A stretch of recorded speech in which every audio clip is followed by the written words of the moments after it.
আপনার আইফোনে কি রিসেন্ট কলের মধ্যে এরকম হোয়াটসঅ্যাপ মেসেঞ্জারে কল এসে হাজির হচ্ছে? হ্যাঁ। এবং আমার মতো প্রচুর রাগ হচ্ছে।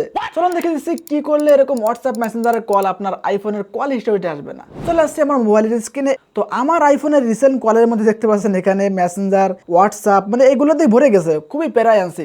তো এখান থেকে বেরোচ্ছে চলে আসবো আমাদের এই হোয়াটসঅ্যাপের এখানে। এখন আমরা এই হোয়াটসঅ্যাপের উপরে চেপে ধরে রাখবো। তো চেপে ধরলে কিছু অপশন শো করেছে। এখন আমরা এখান থেকে রিকোয়ার ফেস আইডি এখানে ক্লিক করে দিব। তো এখান থেকে আমরা আবারও রিকোয়ার ফেস আইডিতে ক্লিক করে দিব। সেম কাজটা মেসেঞ্জারের করব। আমরা এখানে চেপে ধরে রাখবো রিকোয়ার ফেস আইডি, আবার রিকোয়ার ফেস আইডি। এখন ফেসটা নিচ্ছে। এখন যদি আমি রিসেন্ট কলে যাই, দেখতে পাচ্ছেন এখানে হোয়াটসঅ্যাপ মেসেঞ্জার কোনো কল হিস্টোরি নাই এবং আর আসবেও না। এখন যদি আমরা হোয়াটসঅ্যাপটা ওপেন করতে চাই, দেখতে পাচ্ছেন আমাদের ফেস আইডি নেবে এবং আর কেউ ঢুকতেও পারবে না। তো এই কাজটা করার জন্য আপনার ফোনটা অবশ্যই iOS 18 ভার্সনের উপরে হওয়া লাগবে। তো এরকম ভিডিও পেতে অবশ্যই ফলো সাবস্ক্রাইব করে রাখবেন।